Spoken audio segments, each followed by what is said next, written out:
Nabi Muhammad kecil menatap ibunya Aminah yang terbaring lemah. Matanya penuh kesedihan melihat sang ibu semakin hari semakin pucat.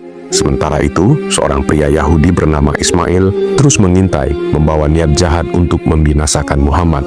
Meski tubuhnya semakin rapuh, Aminah tetap bertekad kembali ke Mekah, ke tanah kelahiran suaminya. Ia yakin di sanalah tempat terbaik bagi Muhammad untuk tumbuh besar, sebagaimana amanat yang ditinggalkan Abdullah, ayah Muhammad.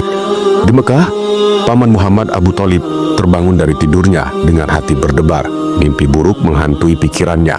Ia merasa ada bahaya mengintai Muhammad dan ibunya. Tanpa ragu ia meminta izin kepada ayahnya Abdul Muthalib untuk menjemput mereka. Setelah mendapat restu, Abu Thalib bergegas berangkat bersama rombongan. Dalam perjalanan mereka bertemu dengan sekelompok kafilah yang membawa kabar buruk. Ada sekelompok orang beringas yang sedang mencari Muhammad. Kabar itu membuat Abu Thalib semakin cemas.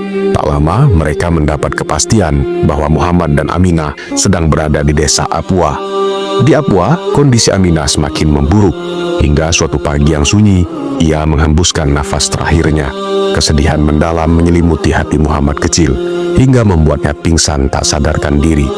Saat Abu Thalib dan rombongan tiba, mereka segera memakamkan Aminah. Sementara itu, panas tubuh Muhammad kecil tak kunjung mereda. Melihat kondisi Muhammad yang mengkhawatirkan, Abu Thalib merendam tubuhnya dalam air untuk menurunkan panasnya.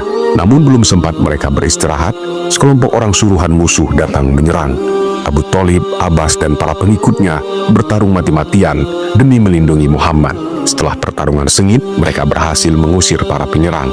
Setibanya di Mekah, suasana duka menyelimuti seluruh kota. Kabar wafatnya Aminah menyebar dengan cepat. Abdul Muthalib sang kakek sangat terpukul, terutama saat melihat Muhammad yang masih tak sadarkan diri. Dengan penuh harap, ia membawa cucunya ke dalam Ka'bah dan berdoa kepada Tuhan agar Muhammad segera pulih. Keesokan paginya, Muhammad kecil akhirnya siuman. Di tempat lain, pemimpin Yahudi di Mekah murka mengetahui Ismail dan rekannya berusaha membinasakan Muhammad. Pemimpin Yahudi khawatir perdamaian yang selama ini terjaga akan runtuh. Sebagai hukuman, mereka diusir dari komunitas Yahudi. Tak lama berselang, musim haji pun tiba.